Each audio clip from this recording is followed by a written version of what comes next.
Greetings everyone! You're watching the channel Aviation Obsession.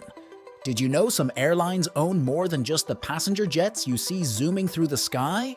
We're talking about surprising planes you'd never guess they had in their hangar. So, in this video, we will be looking at 10 planes you didn't know airlines owned. But before we dive in, don't forget to subscribe and press the bell icon for future uploads. Without further ado, let's get started. Number 10. Iceland Air DC3. In 1935, Douglas Aircraft Company introduced the iconic DC3, changing the game for propeller-powered airliners.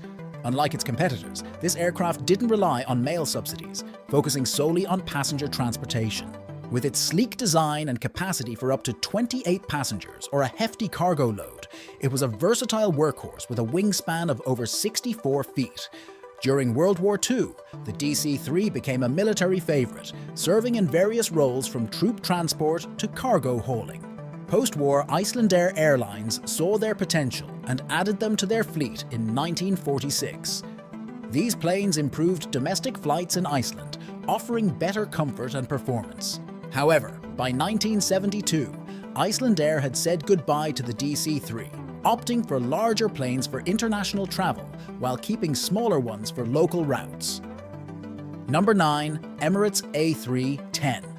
Back in 1983, the Airbus A310 hit the skies, and it was one of Europe's first big planes, fitting around 220 to 230 people, depending on the setup. Fast forward to 1987, and Emirates snagged their first A310, eventually growing their fleet to 8 of these bad boys. Originally built for short trips, this bad boy got souped up over time for both quick hops and long journeys. What's cool about this aircraft?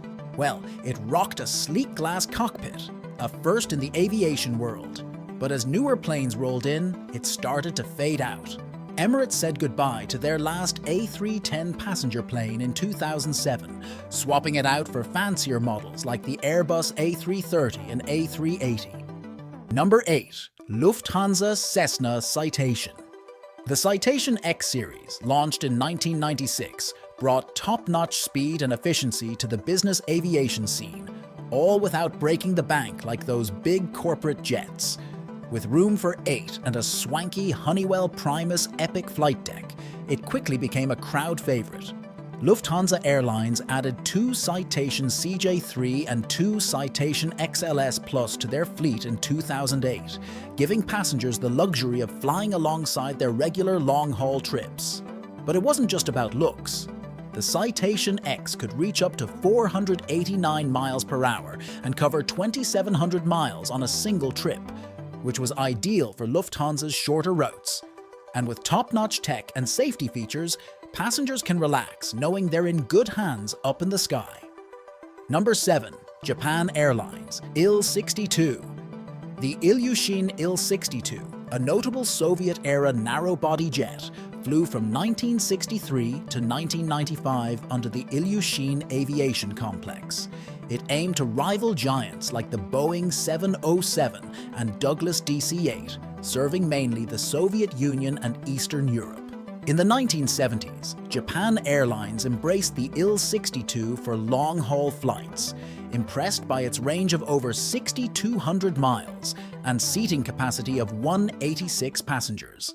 With its distinctive four-tail engine design and early adoption of fly-by-wire controls, it offered top-notch performance. However, by January 1988, Japan Airlines had bid farewell to its last Il-62, leading other airlines to follow suit. Newer, more cost-effective models replaced the aircraft, making it a relic of aviation history today. Number 6. British Airways BA ATP. The BAE ATP, or British Aerospace Advanced Turboprop, is a regional aircraft crafted by British Aerospace. Since its 1988 debut, it's been whisking passengers on short-haul flights, seating up to 64 travelers and covering about 932 miles per trip. Joining British Midland's fleet officially in 1988, a total of 65 ATPs were made before production stopped. Nowadays, British Airways owns the aircraft, which was once a go-to for trips within the UK and Europe. What's cool about the aircraft is its high-tech avionics setup, with a digital autopilot and flight management system for easy navigation and top-notch safety. Although British Airways has moved on from the aircraft, it's still kicking around. Diriyah Air Taxi, for example, uses 2 ATPs for freight duty, proving this little champ still has some moves left in specialized roles. Number 5. KLM ATR 42. In the 1980s, ATR launched the ATR 42, a perfect regional aircraft for around 42 passengers.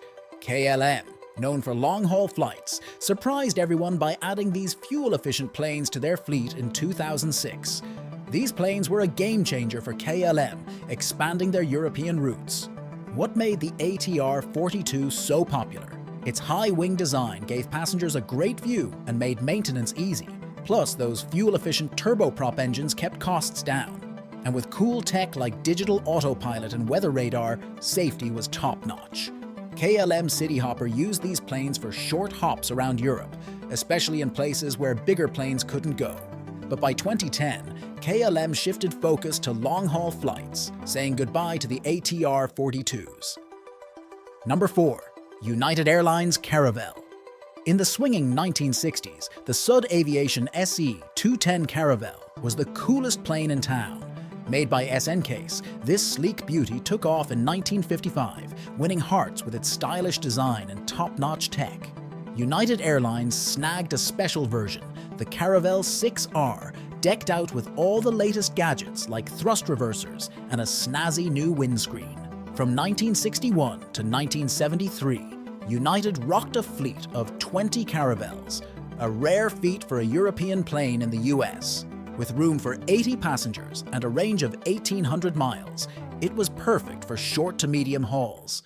Plus, its sleek design and fuel-saving T-tail turned heads everywhere it went. Even after surviving a scrap with a biplane, it kept on flying like a champ. But alas, by the 1970s, United had said goodbye to the Caravel and moved on to newer Airbus and Boeing models. Number 3. Cathay Pacific Learjet 45. The Learjet 45, Bombardier Aerospace's sleek mid-size business jet, was the epitome of luxury travel for VIPs and businesses. It was made in the 1990s to compete with other high-end jets like the Cessna Citation XL and XLS. After kicking off development in 1989, it officially took to the skies in 1995, boasting room for 8 passengers and cutting-edge features. Cathay Pacific saw its potential and used it for pilot training before repurposing it for speedy airport shuttles. With its innovative full-authority digital engine control system, it set a new standard for engine efficiency. Now these jets are likely to be sold to other operators. Number 2. Korean Air Fokker F28. Back in the day, this aircraft was the go-to jet for short hops. With room for up to 85 people, it was perfect for smaller airports. After taking to the skies for the first time in 1967, it kept on flying until 1987. Korean Air loved its ability to handle short runways and travel decent distances of 1,500 miles on regional routes. These fast and fuel-efficient planes, thanks to their supercritical wings, were a hit for airlines focused on cost savings. But by 1987, production stopped, and airlines gradually retired them. Even the last holdout, FlySax, had to ditch their F28s in 2019 due to crew shortages. Number 1. Qatar Airways C17. In 2008, Qatar scored big with the C17 Globemaster III plane from the US. That move made them the first Middle Eastern country to get one. And they didn't stop there. They beefed up their fleet with 4 more in 2015, totaling 8. Now these planes aren't just for looks. They're busy bees in the Qatar Emiri Air Force. They handle important tasks like troop transport, medical evacuations, supply drops, and disaster relief. With their hefty lifting power and ability to land anywhere, they're like superheroes in emergencies. But here's the cool part. They're not just tough, they're fast and can go the distance, perfect for global missions. And with their sleek design, they fit right in at regular airports, spreading peace and showing off Qatar's commitment to safety. Did you know about these planes? Share your opinions in the comments below. Thank you so much for watching. If you enjoyed this video, please press the like button and remember to subscribe to our channel. Don't forget to leave your comment below if you have any suggestions or a certain topic to discuss for the next video.